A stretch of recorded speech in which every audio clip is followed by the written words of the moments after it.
horse has a nature. Your dog has a nature. A crocodile has a nature.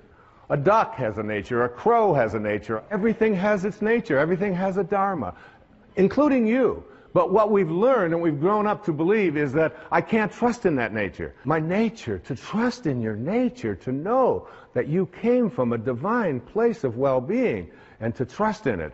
Listen to this, verse 38 of the Tao, a few lines. The great master follows his own nature and not the trappings of life. A truly good man is not aware of his goodness and is therefore good. Think about yourself. The first moment of life, the very first moment, that speck when you went from nowhere, N-O-W-H-E-R-E, to now here, N-O-W-H-E-R-E, from nowhere to now here. Same thing, just a little question of spacing, just a little different spacing, all right? So you went from nowhere, now you're in now here, and where do you think you're going? Nowhere. Right?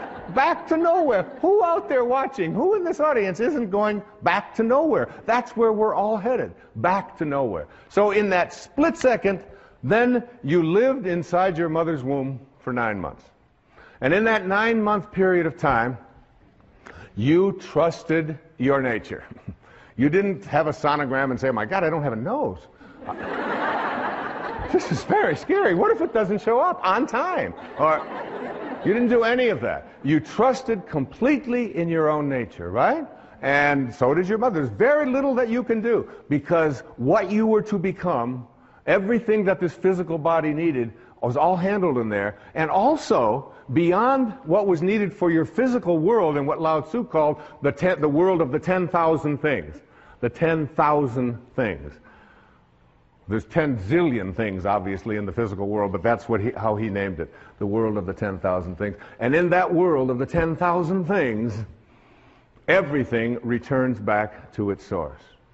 But while you're in that place, and why wouldn't you believe, even maybe for a second, that not only was my physiology all handled for me, but everything else that I needed, if I could just stop interfering with it and stop other people from doing it, that everything I needed. And that's a big part of understanding change your thoughts, change your life. It's a big part of that. The idea that I have a nature that I can trust, not something that I have to be afraid of, and I can stop letting other people interfere with it as well. So what happens? We go through those 9 months, totally uninterrupted. We have no questions. Everything works out. And then what? We say the very first thing, we pop out after 9 months, we'll take over from here. That was good work. Nice work, God. Thank you very much. And so what we'll do is just sort of edge you out of here, you know. So we edge God out. We take on an ego, E-G-O. And we edge out and we say, we'll take over. And we have an ego, and this ego, what this ego does is it takes on a set of beliefs. And these beliefs are that I am what I have, that I am what I do, that I am what other people think of me. So we're raised to believe that the more stuff I accumulate, the more things that I get, this is who I am.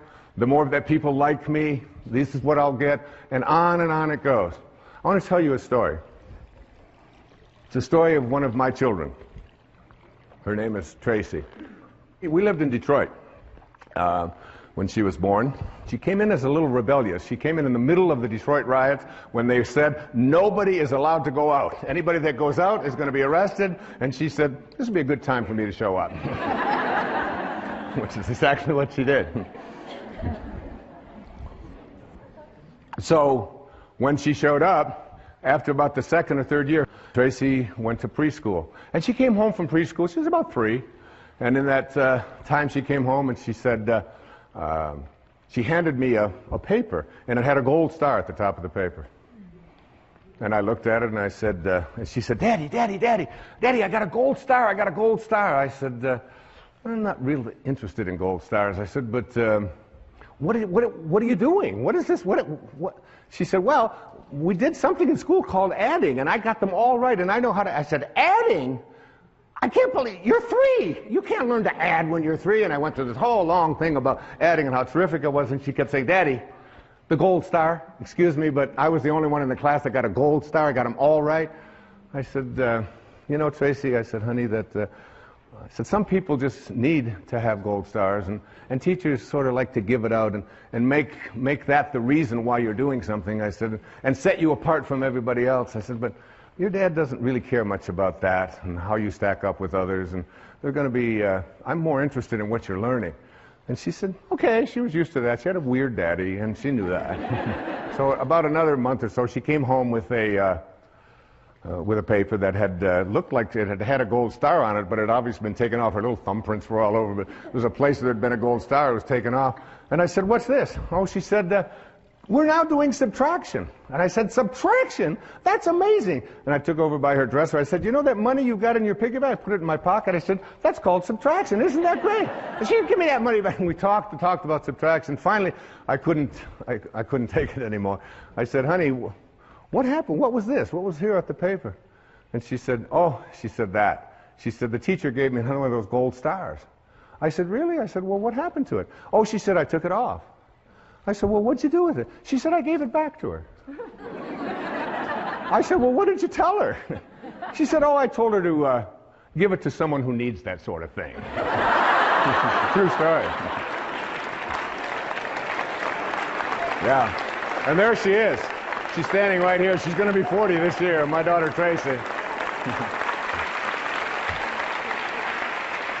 So, what we have to do is learn how to take this ego of ours, this part of us that believes that who we are is what we have and what we do and what other people think of us. But remember, if you grow up believing that you are what you do, then when you don't, you aren't. And if you believe that you are what you have, when it's gone, you aren't. And if you believe that you are what other people think of you, your reputation, which we raise people to believe, I have to be concerned with what other people think of me. Take this ego and retrain it. And one of the ways that you do to retrain it is, first, you take this idea that the ego has of fear. What are you afraid of? Anybody out there, what are you afraid of? Shift from fear to curiosity. Become curious about what you're afraid of. That's what Lao Tzu taught me. Become curious about what you're afraid of. You're afraid of flying? Get curious about that. Get interested in that. You're afraid of snakes, you're afraid of disapproval, you're afraid. Just shift from fear and say, I'm going to become more curious about what I'm afraid of. And then take all of the things that you're attached to, like all of your photographs, like all of your furniture, like all of your clothing, like all of the stuff that you find so much attachment to, and start letting it go. Start letting it go. You know, the day that I turned that key on May the 11th in 2006, I didn't even know where it was going. I just knew there was a shift taking place. I felt freer than I'd ever felt, I think, in my life. In my mid-60s, out there on a whole new adventure. And here we are talking about it on national television, on PBS. Take that idea that you have to be attached to things and know that you came in with nothing, with no thing. And you're going to leave with nothing, with no thing.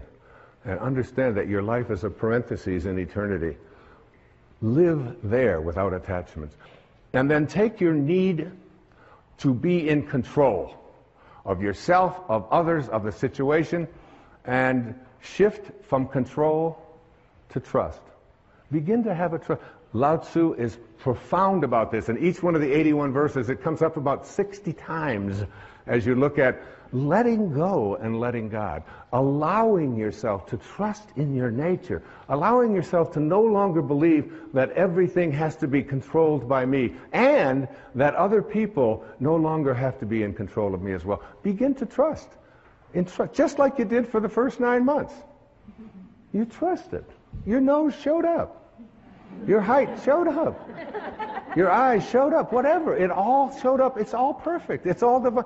So why not wander through your life and have this wonderful, peaceful knowing that it's all fine? And finally, shift from your sense of entitlement. Nobody can treat me that way. I'm entitled to have this. Well, I paid for that. I let go. I mean, that in 1 year, I let go of all of my entitlements. I don't feel I'm entitled to anything. I'm just here. Shift from entitlements to radical humility. Lao Tzu speaks about it so often. Stay humble. Stay low. The greatest leaders are the ones who do the least. The ones who stay back and just model and allow. And at the end of the day, in one of the verses of the Tao, it says, the people will say, we did it ourselves. We did it ourselves. In verse 49 of the Tao Te Ching, here's an exact quote. The sage is kind to the kind and kind to the unkind, because the nature of his being is kindness. And also, be wise and help all beings impartially, abandoning none. You know what I do? Just before I did this program, I have to admit I was nervous. I was humbled by it. Like who are you, Wayne Dyer? Who are you to read the Tao and believe that you can interpret it on television and interpret it in a book and spend a year and say, like, I got real humble with that. And you know what I say? Tao, which is just another word for God, or Source, or Krishna, or Allah, or whatever you want to call it, guide me. Guide me now. I have that awareness before I come out. If you knew, it says in the Course in Miracles, if you knew who walked beside you at all times on this path that you have chosen, you could never experience fear or doubt again. I remember Mother Teresa saying to a dear friend of mine who was asking what could he do? What could he do to do something for her? He was, his name was Pat McMahon. He was on KTR radio in Phoenix. And finally Mother Teresa said to him, you can do something for me. She said, tomorrow morning, get up at 4 a.m. and go out onto the streets of Phoenix and find someone who's living there who believes that he's alone and convince him that he's not. That's what you can do. That's how saints talk. That's how Lao Tzu spoke. Okay, let's go on to the next thought. To change. So you're changing from not trusting in your nature to trusting in your nature. You change your thought from I need more to what I call living contentment.